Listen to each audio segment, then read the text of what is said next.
Buenas noches. Vamos a ver si puedo hablar. Se puede entender.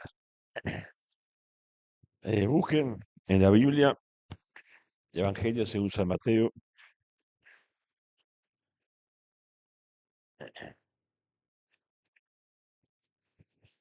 capítulo 27.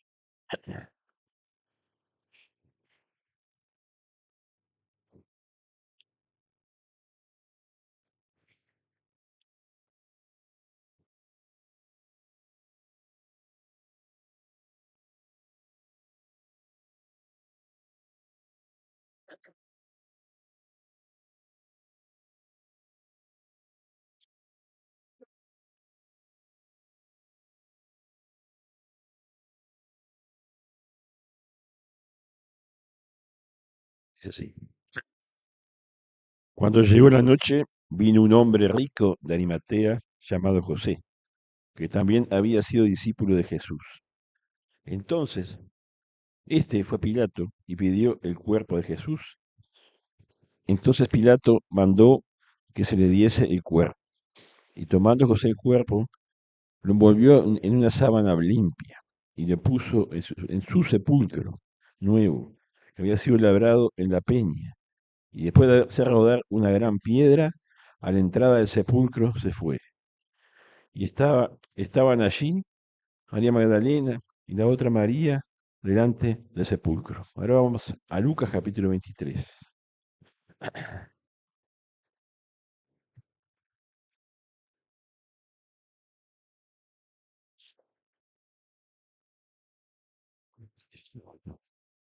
No es 23, pero ya le dijo. Sí, 23. Dice 23, 50.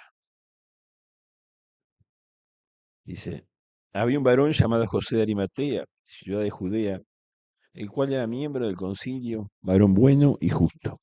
Este, que también esperaba el reino de Dios y no había consentido en el acuerdo ni en los hechos de ellos, fue a Pilato y pidió el cuerpo de Jesús. Y quitándolo, lo volvió en una sábana y lo puso en un sepulcro abierto, en una peña en la cual aún no se había puesto a nadie. Era día de la preparación y estaba para comenzar el día de reposo.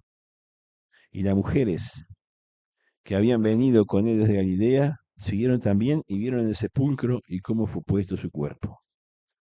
Y quiero que escuchen el versículo 56. Y vueltas, prepararon especias aromáticas y ungüentos y descansaron el día de reposo conforme al mandamiento. Y también en este capítulo, en el Lucas, en el capítulo 24, Jesús resucita y tiene una conversación con los discípulos. Y conversa, ellos no lo identifican. Y en el versículo 21 observen lo que ellos le dicen a Jesús sin saber que Jesús resucitado. Pero nosotros esperábamos que Él era el que había de redimir a Israel. Y ahora, además de todo esto, ya es el tercer día que esto ha acontecido. Repito lo que dice este discípulo. Pero nosotros esperábamos que Él era el que había de redimir a Israel. Y ahora, además de todo esto, es ya el tercer día que de esto ha acontecido. Y antes se había dicho cómo le entregaron los principales sacerdotes, los gobernantes, a sentencia de muerte y le crucificaron. Te damos gracias, Padre, por tu palabra y te pedimos que nos ayudes a pensar en que tu Hijo vive y lo que es eso para nosotros. En el nombre de Cristo, amén. Eh, ¿Saben que si ustedes observan la actitud de los discípulos, ninguno de ellos esperaba que Cristo resucitara, ¿verdad? Ninguno. Escuché citar a alguien este, un poema de Edgar Allan Poe, del Cuervo. No voy a hablar de literatura, solo voy a decir cosas sencillas. En el poema, el protagonista ha perdido a su prometida y desea volver a verla. Entonces le es enviado un cuervo. Y el cuervo, a cada cosa que él dice, cada deseo, cada anhelo de verla, escucha la expresión nunca más, nunca más, nunca más, nunca más.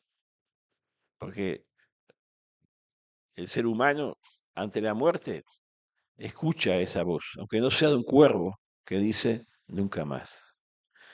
Y los discípulos del Señor, si ustedes observaron, miraron la lectura, ellos decían nunca más,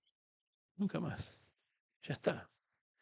Yo me acuerdo de un revolucionario que fue Muammar el Gaddafi, este árabe libio, cómo los que lo seguían estaban siendo derrotados, los que lo seguían escuchaban con ansia lo que él transmitía por una radio de onda corta. Y escuchaban la voz de él y eso los animaba. Hasta que finalmente fue ejecutado y murió. Y nunca más. Todos sus anhelos se terminaron, nunca más, porque había muerto. Y si ustedes miran, podemos mirar en nosotros y a toda la gente, este, mientras la persona vive, estamos animados. Pero cuando se va, es nunca más, nunca más. Ya está. Este, hablando de líderes, podemos pensar en un líder. Mirá que yo no estoy diciendo que voten a nadie. Estoy pensando en un líder uruguayo como Wilson Ferreira Lunate, ¿se acuerdan? Ese hombre generó dentro del Partido Blanco, sobre todo, un gran fervor de gente que lo seguía. Se enfermó de cáncer y el cáncer lo fue dominando hasta que se lo llevó. Entonces, la gente había cifrado expectativas de que ese hombre llegara a la primera magistratura y capaz que cambiara el país. Pero cuando falleció, nunca más. Porque es así. Cuando alguien se va, nunca más. Y acá hay gente mayor, hoy no hablamos de la clase de los mayores. Ustedes saben que vamos transitando la vida y la gente se va yendo. ¿O no? Se va yendo. Y sin Dios y sin Cristo, cada vez que alguien se va, uno puede sentir la expresión del cuervo de Edgar Allan Poe, que dice nunca más. No hay esperanza. Los grandes religiosos son venerados en sus tumbas. Así el profeta Mahoma es venerado, realmente venerado, no adorado, sería una falta de respeto para los musulmanes, pero es venerado, respetado, honrado en su tumba, pero ya no está. Ellos saben que está ahí. Y podríamos decirle tanta gente que ha liderado, que ha sido hasta líder espiritual, y se murió y su tumba está ahí. Pero la diferencia con Jesús es que Él vive, que Él vive. Resucitó, aunque más allá de las expectativas de sus discípulos, que habían pensado en nunca más. Y yo quiero decirles a todos los que están acá, ahora le hablo a los hijos de Dios, si entendemos esto, no es nunca más, porque el Señor vive, ¿entiendes que vive? Verdaderamente ha resucitado. Lo quería traer, pero como no tenía la traducción, me pareció una falta de respeto traerlo. Pero en Moscú, en la Iglesia Ortodoxa, hace una ceremonia los 20 de abril en la que digamos, los que dirigen el culto dicen algo y la congregación a viva voz firmemente dice, Cristo ha resucitado, verdaderamente ha resucitado. Aquello para los pelos, porque la congregación lo repite, Cristo ha resucitado, verdaderamente ha resucitado. Y cuando uno mira eso en Moscú, que la gente, yo no digo que sean cristianos, ojo, pero la gente dice eso en Moscú. Cuando en pleno auge del socialismo real se enseñaba en la universidad una materia que se llamaba materialismo dialéctico, que explicaba que Dios no existía. Se sacó a Dios de todos lados, se prohibió todo tipo de cultos. Por 70 años no hubo libertad religiosa. 70 años en un país, en la cultura de la gente es mucho tiempo. Pero pasaron 70 años y la cortina de hierro cayó. Y cuando cayó, resulta que ese pueblo se reúne en Pascua y a viva voz dice, ha resucitado. Verdaderamente ha resucitado. A mí me emociona eso. El hombre no pudo borrar eso. Un predicador dice, un muy conocido predicador, Stanley, dice que él, en pleno, cuando estaba aún en el régimen socialista, viajó a Moscú y visitó la tumba de Lenin. Era una cola para verlo. Y después de caída, después volvió a visitar la tumba de Lenin y ya no había una cola. Pero la tumba estaba allí y ese hombre está muerto. Pero la fe en Cristo sigue viva, porque Cristo está vivo. Y él decía, no hay una tumba con alguien adentro en Jerusalén. Cristo está vivo. La tumba está vacía. Hay muchas tumbas con gente. Nosotros podemos tener a nuestro general Artigas, que quedará ceniza lo que quiera, porque uno sabe que Artigas, nuestro héroe máximo, que yo creo que era cristiano, entre comillas, eso entre paréntesis. Sí, ¿saben por qué? Porque él enseñaba a los indios a leer con la Biblia. Enseñaba en Paraguay a leer con la Biblia. Cierro el paréntesis. Pero eh, no hay una tumba en Jerusalén, porque Cristo está vivo. Él vive. ¿Entendemos eso? Él vive. Se ha cuestionado su resurrección de un millón de maneras. Ustedes saben, no es el tema de hoy. Algunos dicen que no murió, pero cuando empieza a analizar cada uno de los argumentos que los enemigos dan, eh, se caen solos, se caen solos. Me acuerdo que una vez viajaba con un psicólogo y yo le decía, pero mira, le decía esto que vamos a leer ahora en 1 Corintios capítulo 15. Vayan buscándolo si quieren. 1 Corintios 15.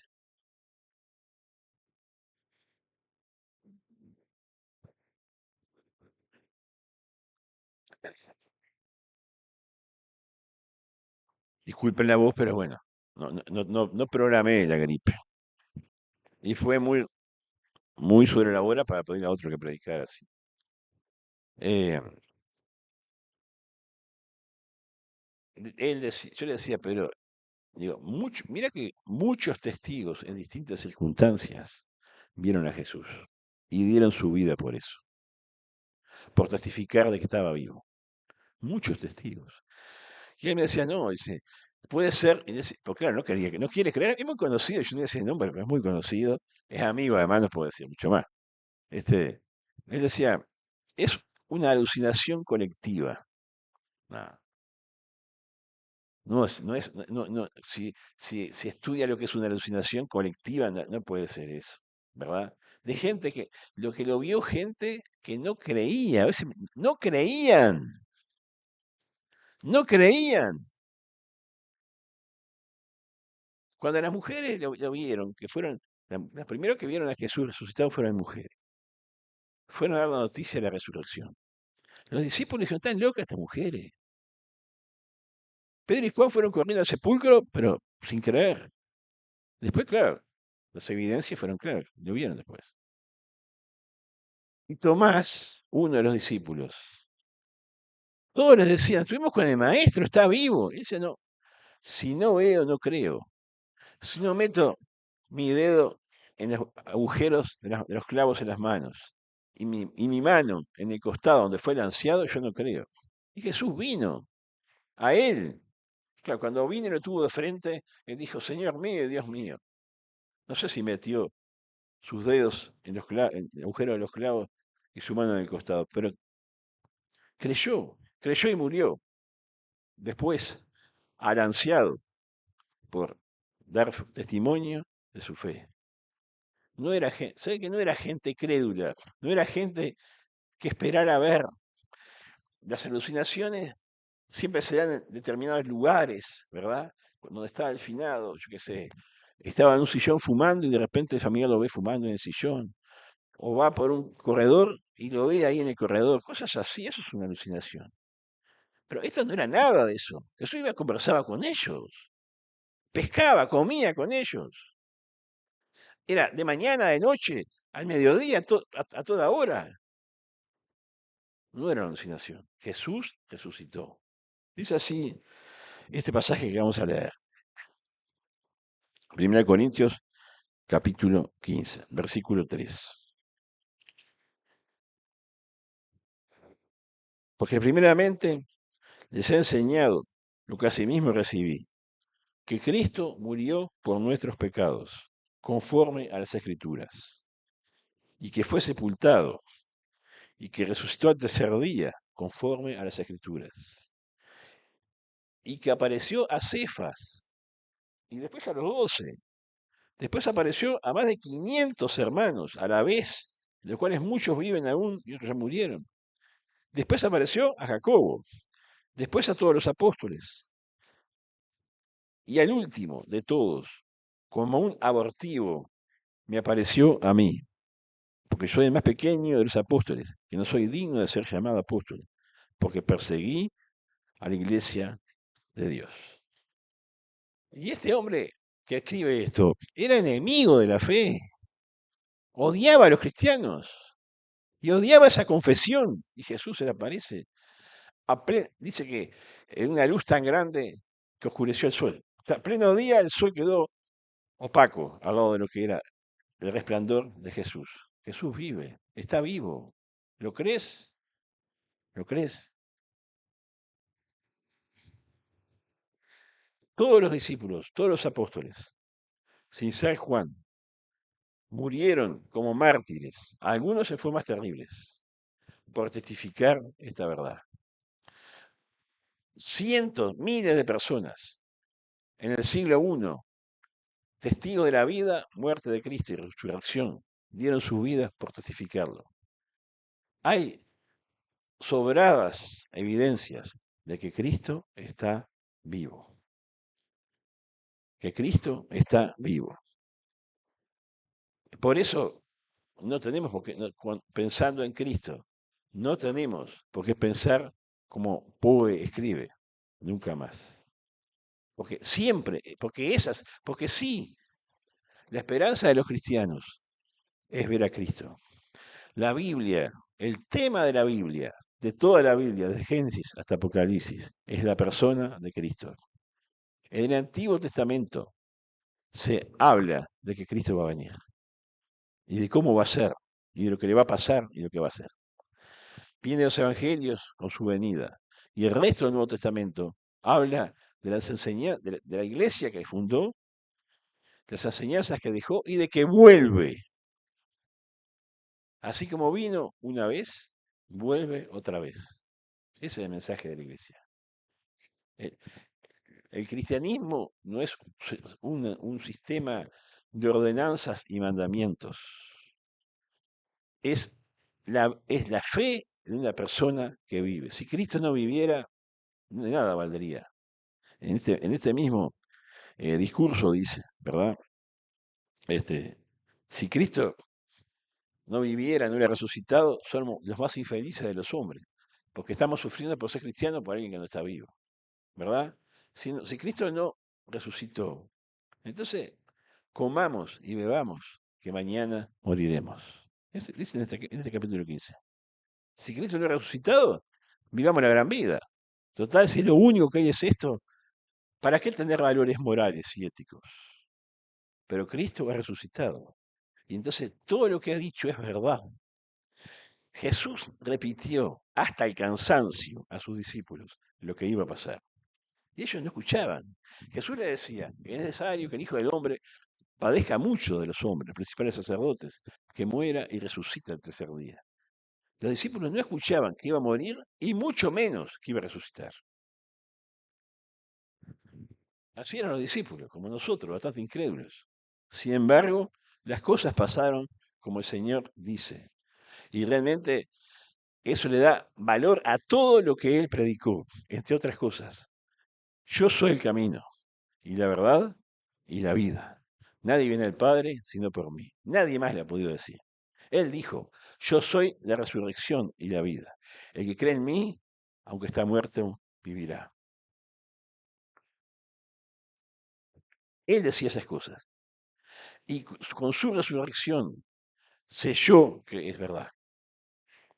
Eh, quiero decirte, ¿sabes qué? Él es el juez de vivos y muertos.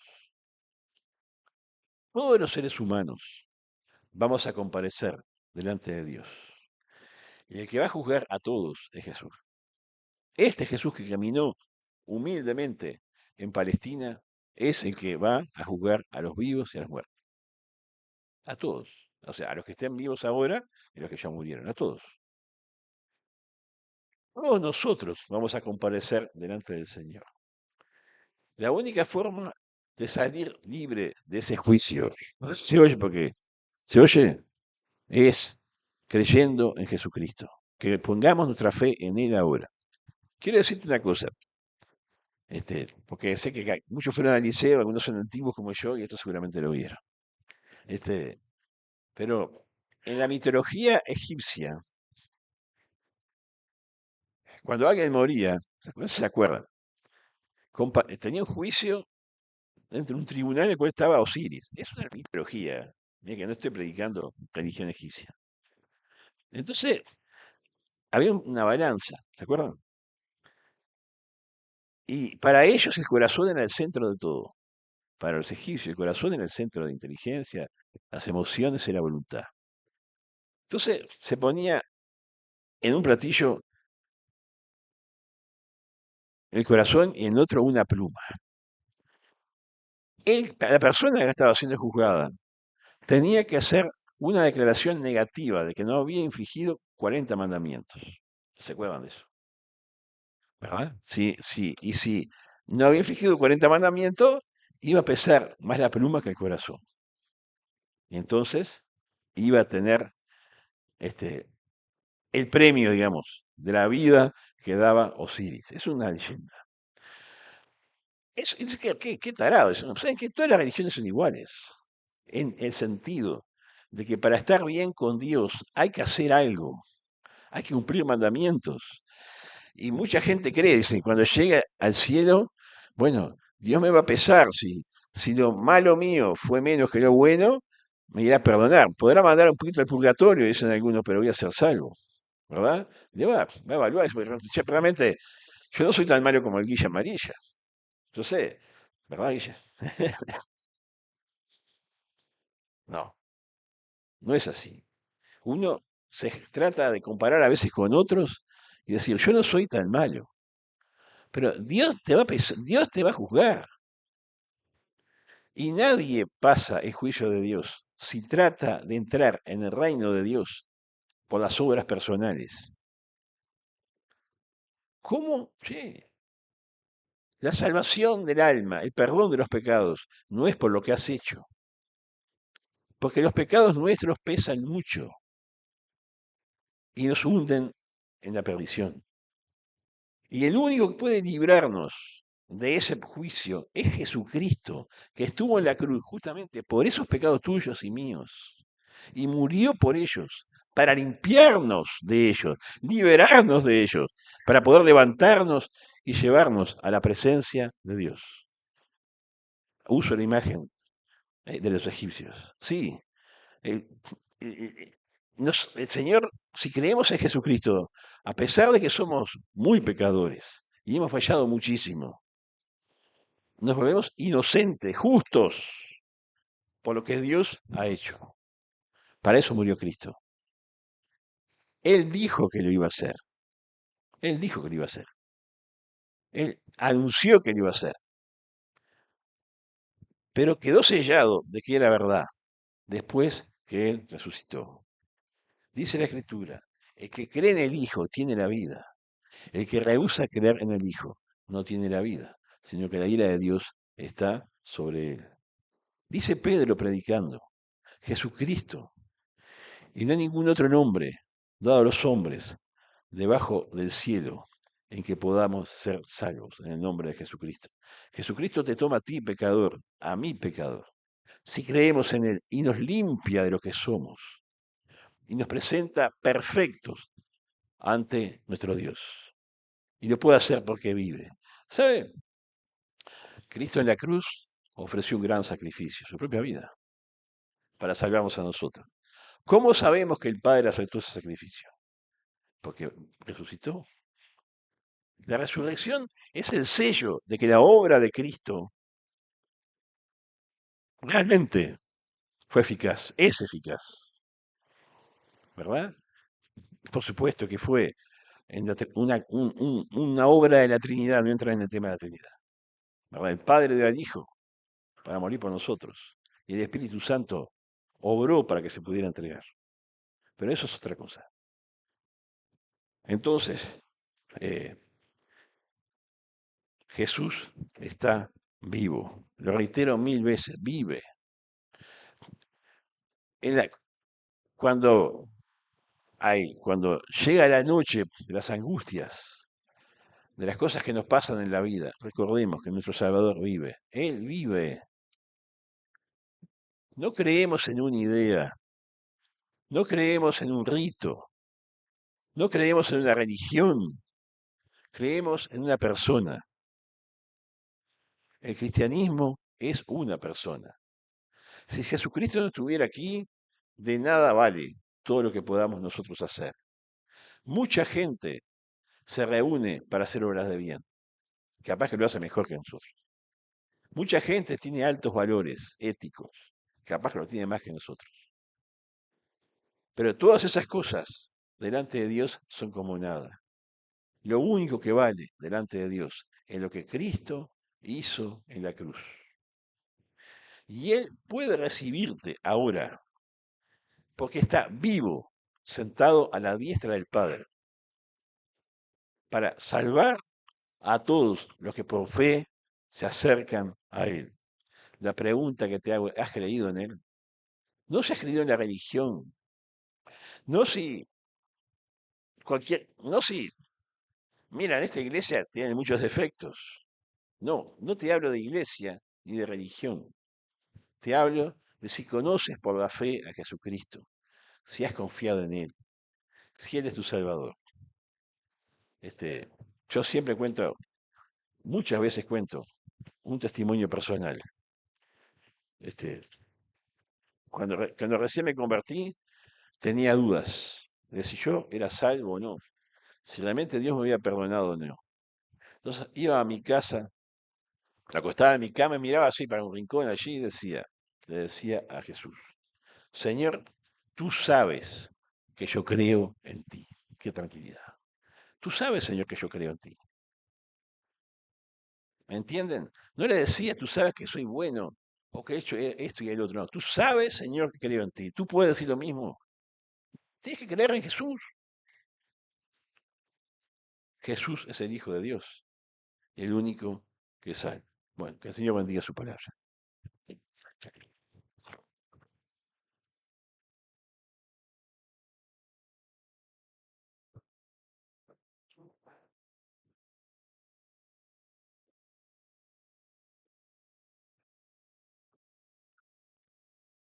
Muy bien, gracias, Roberto. Eh, Saben que Dios me dio la oportunidad de ir a Jerusalén con mi esposa y tuvimos la oportunidad de estar ahí le mandé una foto a Belén, pero creo que ni la vio, de estar en la tumba del Señor Jesús. Y cuando uno llega al huerto ahí donde está la tumba, es interesante escuchar mucha gente cantar en distintos idiomas. Esto ya lo he compartido. Y, y todos le cantan a ese Jesús que no está ahí. Y no cantan porque las cenizas de Jesús están en la tumba, sino cantan porque está la tumba vacía y ese Jesús está en la vida de ellos. Y conocen a ese Jesús. Y ese Jesús, sí, cumplió lo que dijo, que él tenía el poder para morir y para resucitar. Y venció a la muerte y venció a Satanás. Y bueno, y todas esas cosas que compartió Roberto. Entonces, pensaba, ¿no? Eh, no es necesario ir a Jerusalén para darse cuenta que Jesús vive, sino que lo podemos conocer. Y Jesús, hay un versículo que es para cristianos, pero también le dice a los que no son cristianos, dice, yo estoy a la puerta de tu corazón y llamo, Apocalipsis 3:20. Yo estoy a la puerta de tu corazón y llamo. Si tú escuchas mi voz y abres la puerta, yo entraré a ti y cenaré contigo y tú conmigo. Y esa es la relación personal que Cristo quiere tener contigo y conmigo. Y te invitamos, ¿dónde se conoce a Jesús? En la Biblia. Leamos la Biblia. Busquemos a Jesús. Ahí está la foto. Este, y esa es lo que queda de aquel entonces. Y cuando uno entra ahí, la emoción de que esté vacío, ¿no? Pero más allá de eso, está acá, en mi corazón. Puedo hablar con Él. Él es mi Salvador. Así que les invitamos a aquellos que como Job, en la Biblia dice, antes te había conocido de oídas, sabía de ti, pero ahora te conozco personalmente. Ahora mis ojos te ven, ahora te experimento. Y eso es lo que hicimos una reunión como esta, invitamos a todos para que sepan no solo que Jesús vive y que ata que macanudo, sino quiere ser parte de tu vida, quiere que lo conozcas. Oramos para terminar esta reunión. Jesús, te damos la gracia porque tú eres un Dios vivo, porque tú eres el alfa y la omega, porque eres el que estuviste muerto y ahora vives. Y gracias porque quieres vivir en el corazón de todos los que estamos acá. Para eso primero tenemos que arreglar ese problema del pecado, tenemos que reconciliarnos contigo. Y te pido que tú nos ayudes a poder pensar en esto que hemos escuchado, en esto que explica tu palabra y en esto que tú quieres hacer en nuestra vida. Gracias Dios, porque realmente podemos tener la convicción de que así como todo lo que dijiste que iba a suceder antes de tu muerte, sucedió, y que en base a que tú dijiste que ibas a resucitar y lo hiciste, podemos saber de que todas tus promesas, todo lo que dice tu palabra es verdad y podemos confiar plenamente en eso. Ayúdanos, Señor, a poder desarrollar esa comunión contigo que tú quieres y poder también anunciar a otros de que Jesús no es un mito, no es una leyenda, no es una religión, no es un estilo de vida, sino es una persona viva que quiere transformar nuestra vida, darnos sentido, darnos vida eterna y enseñarnos a vivir en paz con Dios. Gracias por este tiempo que hemos podido escuchar de tu palabra y bueno, bendícenos y bendice también la reunión que sigue. Oramos a ti en nombre de Jesús. Amén. Bien, a continuación, lo que siempre hacemos los domingos es tener lo que llamamos la cena del Señor, que es, van a ver que ahí se pone pan, se pone vino, y lo que recordamos es justo la muerte y la resurrección de Cristo, sí, por nosotros, la muerte de Cristo en la cruz, su resurrección, y también eso que Roberto dijo ahí, que dice la Biblia, que Cristo va a volver. Sí, primero a buscar a aquellos que hemos creído en Él y luego a establecer su reino.